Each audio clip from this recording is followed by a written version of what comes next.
Okay, well, the lesson from it is that cannabis, the wars against cannabis are the work of a conspiracy of federal drug bureaucrats.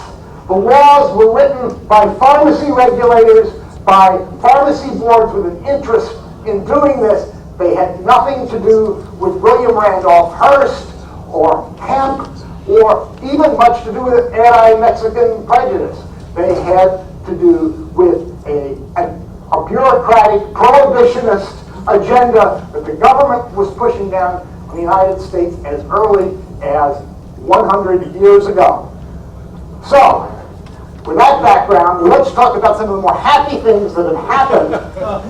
Namely, we've actually had a marijuana reform movement, not as old as the marijuana legalization movement, but Michael Krawitz, who is a... Put up that first slide. Yeah, okay. Michael Krawitz, who is is an antiquarian and has an unusual antiques collection of cannabis memorabilia, will take us back a generation ago to the beginning of the marijuana reform movement. Thank you.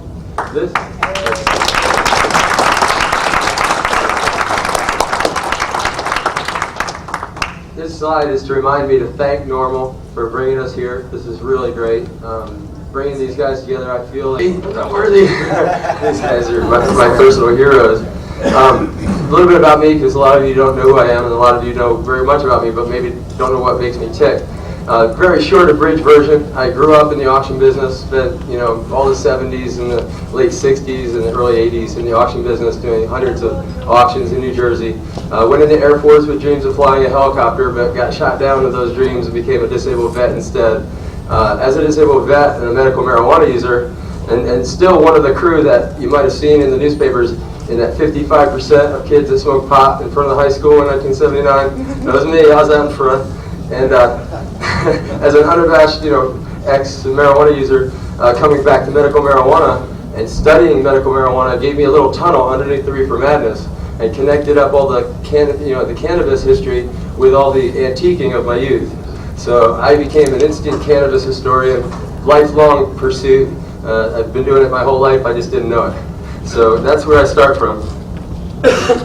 I did a little informal poll, and I found a few. I'm doing the reform movement, the marijuana reform movement, and as a first and foremost activist, I want to do this from an activist perspective, but try to learn from the history. And I am the historian on some of these things. I don't find very many people competing for me for these things on eBay with me, But anyway, this is an informal list of those that were actually involved in 1971, 1972, where my speech will end, and that are still involved today. And this list is really short. Dr. McGuria, Richard Lake, John Zwirling, Ben Mazzell, Keith Stropp, Michael and Michelle Aldrich, Dana Beal, Jack Herr, John Sinclair, and Roy Shearer. And I'd like to give those guys a round of applause.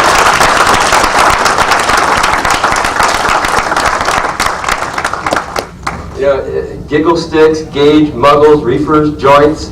We were called vipers, heads, potheads, heads versus the jocks, all these different things. As Dale was saying, 1911, 1913, the first laws came about for their cannabis Americana product. And I want to show you this for context. This is a recent acquisition. It's an original product brochure, like you would get a Viagra mug today. They gave you a Cannabis Americana brochure back then.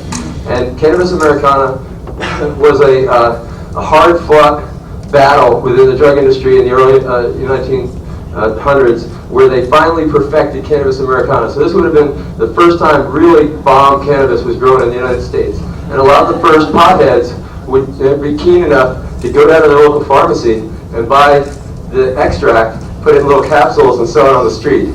So a lot of the early marijuana that was available on the street was actually this product.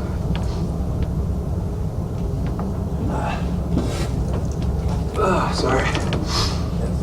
This is an ongoing project, and it's got a lot of holes, so I apologize if I missed stuff. I apologize if I didn't talk about your favorite hero of the 70s or something like that. But coming out from the early 1900s, you go all the way up to like the 1940s, when you have someone like Louis Armstrong, who is, everybody knows Sashimo, but he was also really an activist. Everywhere he went, every time he had a chance, he talked about cannabis. And he gets really the credit for the first activist.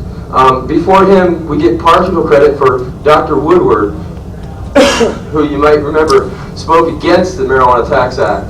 And he got a lot of flack for that. Most people don't realize he got a lot of flack for that professionally. But he stood up against the Marijuana Tax Act, and if you've never read his speech that he gave at the hearings in front of Anslinger and all, well worth the read. It's very prophetic. It fits what's happening today.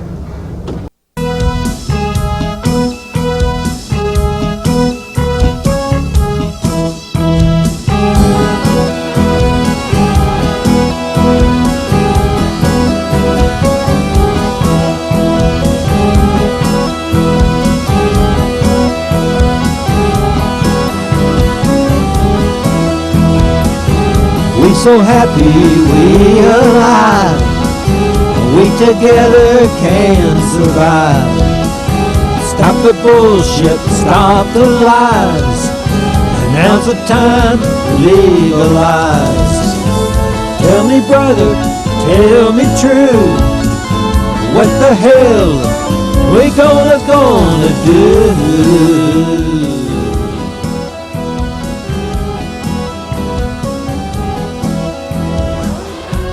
Remember the days we saw purple haze.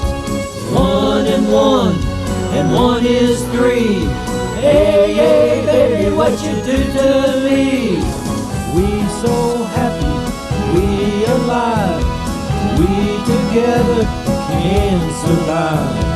Mother Nature, heaven sent, don't belong to government. Hey there sister, what's the plan? Do you really understand?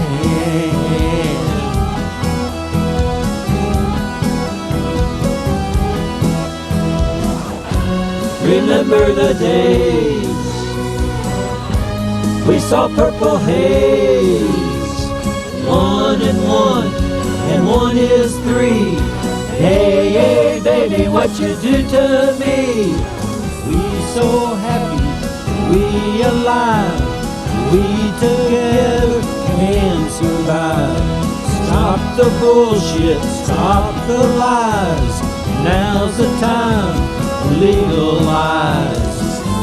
Half the world up in smoke, where on earth can we take the tug?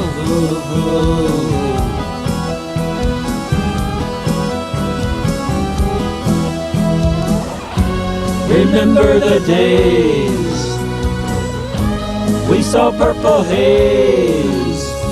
1 and 1 is 3. Hey, hey, baby, what you do to me? Human nature, full and free, modifies reality.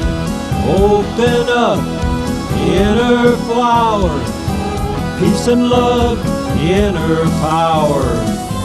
Open up, inner flower, peace and love, inner power.